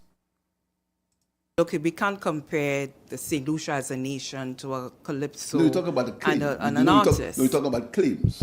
We talk about claims. That's an analogy. We talk about claims by private individuals. At the end of the day, it is the reputation of an entire nation hinges. Let's not go into the reputation business, please. Okay, fairly. I just want to. I want to just move on quickly. I thank you, Mr. Riani Isidore. If I just allow me to just move very quickly before the mic is taken away. The other issue, you spoke about the infrastructure earlier on, the infrastructure component for the CIP. What are the details pertaining to that? You have not indicated who or which is the investor involved in this infrastructure? Have you identified all of the projects that you want, or is it one? As soon as that information is available, you get it.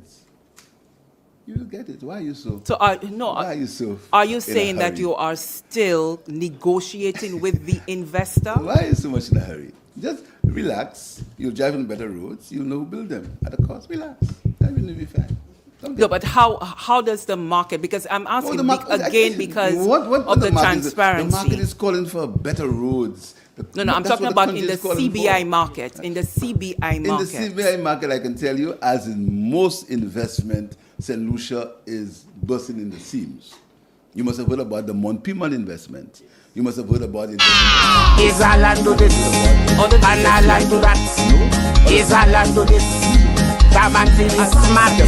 All the ministers and the PM, the more popular than them. Is them causing the problem because they have a name like an anthem. Is a land do this and a land do that. Stop playing game, stop calling our names. Is a land do this, a land do that. Do this, do that. A land do this, a land do that.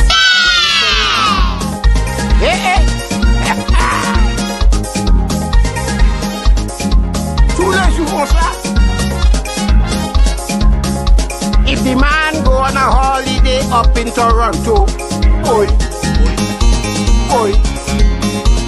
next day is big news on TV and radio,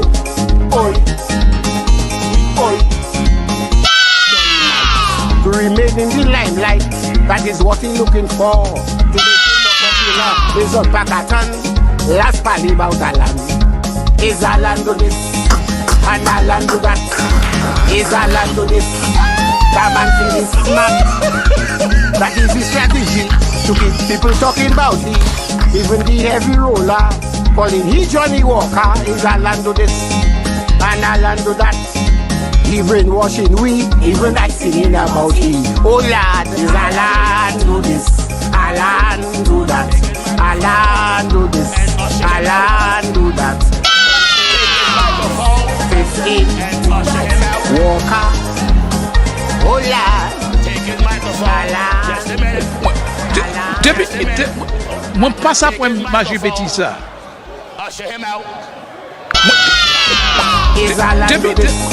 Mon passe après Magie Bétissa.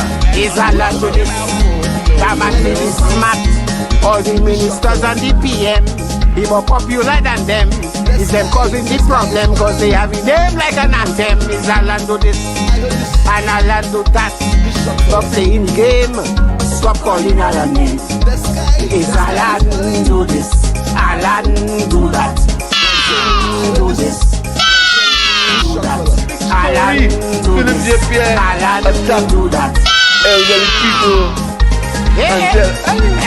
A big story. A big story. I must apologize to elderly people. A big story. Philip J. Pierre attacked the man go on a elderly people up in Toronto and tell, a big story. A big story. Next I must apologize to elderly people. A big story. Philip J. Pierre attacked elderly people and tell, a big story. A big story. I must apologize to elderly people. A big story. Philip Mon passe après Magie Bétissa. Elderly people. Mon passe après Magie Bétissa. And usher him out. Folks, I can't take the Magie Beatties too, so I gotta go. But folks, we had a long night and look forward to seeing you again. Thank you so much for spending the time with us. That was a lot of unpacking, by the way, and I think I'm going to start doing this a lot more. We got to take our time and go through these briefings, and it is only then we can get a very broader view of the Prime Minister of St. Lucia. Sometimes you miss all these things, and as I said, that's how we saw him spitting. We went through the clip slowly, and we were able to come up with a lot of stuff. Tonight, it's a big story. Trust me, there's a lot of stuff that we found out here in this press briefing, and there are a lot of stuff that I am concerned about, and I hope that you too are concerned also. But folks, have a beautiful night. May God bless you as we sleep tonight. May He cover you as you go to your beds, and may I also add, friends, don't forget to pray before you go to bed. Don't eat no dasheen and yam tonight. You see all kind of imaginary running behind you in your sleep. It's because you eat too much dasheen. You see your neighbor coming to kill you. Too much dasheen you're eating. Don't eat late. Drink water, wash your foot, wash your hands, and go to your bed. Say your prayers. Folks, God bless you. Good night to all. Love you all, and it is always a pleasure to be here with you as always. Alan do this, and Alan do that. It wasn't me, oh. A big story. I must apologize to elderly people. A big story. Philip J. Pierre attacked elderly people. Is Alan